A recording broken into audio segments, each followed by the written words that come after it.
Welcome to Killik & Co.'s podcast. Unusually, we won't be talking about the market. Today, we have the pleasure of interviewing Mike Tindall, who is the newly appointed captain and player coach for the Barbarians, who face England on Sunday, and Killik & Co. are the sponsors. Mike, thank you very much indeed for spending a few minutes today talking about the game. A pleasure. So Mike, you're facing what looks to be a potentially inexperienced England team. From my view, there could be a third of the players there in the squad who are uncapped. How do you approach a game like this when you've got so many untested players out there? Playing against them? Yes. Bully them. No, what you try and do is, obviously, hopefully there's going to be a lot of the Gloucester boys out there as well, so it should make it good fun. But yeah, you've just got to try and put them under pressure. We've obviously got a massively experienced team. We're on the complete other end of the spectrum, but they're a lot younger than we are, so they'll be happy to run around and throw the ball around as well. But with the way that England have approached all the games recently, they're quite structured, and I know that the coaches will be trying to get that into them, and because ultimately this tour for them is about them getting into the main squad for next year and looking above and beyond, so they're all going to want to impress from that point of view. So it's a big opportunity for them, but from us, we'll just go out and try and show Barbarian rugby in its best way. It's changed a little bit with the professional era, because not everyone can fall into jouet and throwing the ball around, because every other team's got a very strict structure. So if you don't have a structure, you normally come unstuck. So that's what we're going to try and do over the next few days, is get a few basic things in place. You're never going to be able to go into the finer arts and fine detail, but as long as you've got something basic that you can work to, it puts you in a good stead when you go to play the team. Sure. You mentioned earlier you're playing against a number of your Gloucester teammates.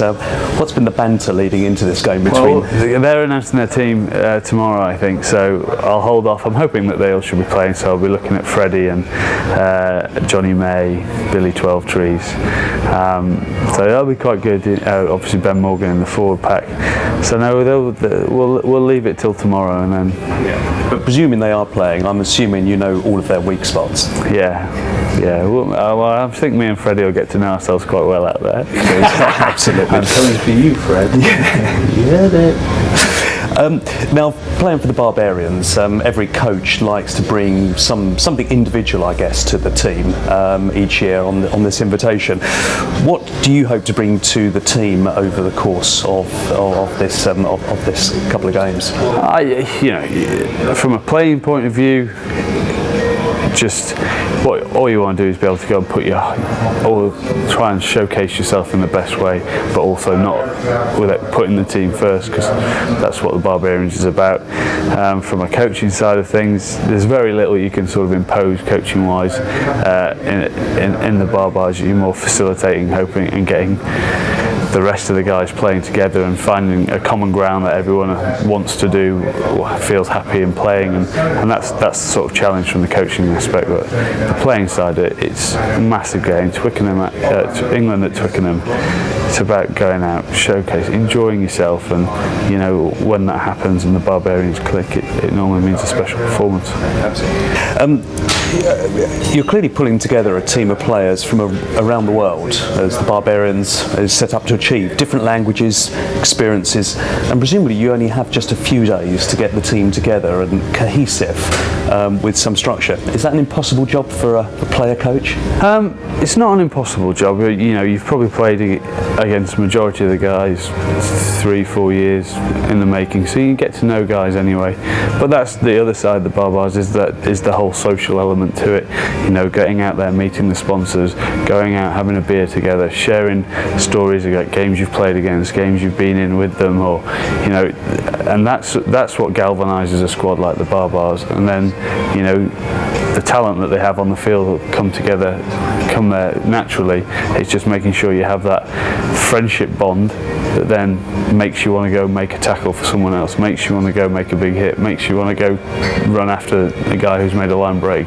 that's the side that you've got to bring together, and that's the special thing about the Barbarians, is being able, we'll probably only train 3 times before the game on the Sunday, so it's not just about the training, it's about just the understanding and actual just basic friendship that you share, and then putting it out on the field. Sure.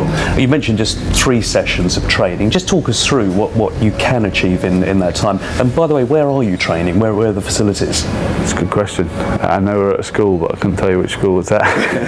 Maybe I need to find that out. What you try to achieve is, ultimately nowadays in modern rugby, defence is key. To have a shape to your defence. Everyone knows how to tackle, all the boys can tackle, but making sure you're just on that same wavelength. Again, as you said, players from different nations, different teams coming together, probably defend differently, have different structures. So it's getting that basic structure across in D, just to make sure you're not giving easy points away. Because if you've got a poor D, you'll end up losing the game. And then on the flip side, it's very similar with attack, finding an easy way that you can explain in 3 sessions to get everyone into the game, so everyone understands what they're doing, whether it be you're checking down short sides or whether you just going to play the same way. It's, that's the basics that you've got to get across. And then alongside that, ideally we want to try and get some old school Barbarian style strike moves in there, but it's just whether you've got time in those 3 days. But we'll play around with that and see if we can come up with something. Absolutely, certainly looking for a crowd pleaser. In terms of your own role, you're increasingly adopting a role of player coach. I mean, clearly, I'm assuming this is how you expect your career to morph into over the course of the next few years. Have you got any sort of firm plans? Not firm plans at the moment. The plan started last year with Nigel Davis at Gloucester offering me that player coach role, and see how it all went, and then it ended up that I played a lot of games, so we're doing the same thing again next year, and we'll see how that year goes and whether it develops into being sort of the end of my last year, and we switch more over to coaching, or if I enjoy myself, play well, and we want to do another year, then we might do another year. But I think that would be where I see it going. It would be down that coaching route, and I've really enjoyed that side of it this year. It's been tough in bits whilst you're playing a lot of games as well, but to get to work with people like Freddie, like Johnny May, Ben Morgan, Dan Robson, Billy Twelvetrees, all these guys that we've got, Rob Cook, we've got Charlie Sharples, we've got so many in our squad at Gloucester. Keeps me young as well, I think. Sure. Killik and Co have been associated with Barbarians now for a number of years. This probably looks like one of the most experienced teams that you have fielded, and expectations going into this match against England are probably higher on the Barbarians than they have been for the previous few years. What additional pressure does that bring to you? I think the good thing is as you said, we've got loads of experience, so I don't think that's going to come up, but I think we know it's an opportunity. It's going to be a young and inexperienced England. It's not going to, they are going to be missing their Lions players, the Leicester and Northampton players, so we understand that, but that doesn't mean by any chance that we know how exciting these young guys are as well. So but with the experience and talent that we've got in this team, there's no reason why we can't go out there and expect to win, and that's what we've really got to go out and try and impose on them. Super. Have you done your ISA this year? I haven't done my ISA this year. So Mike, that's all we have time for today. All it leaves us to do is wish you all the best for the weekend. We'll be behind you, even though you are playing England, and we'll be supporting the Barbarians, but very best of luck. Cheers, thank you very much.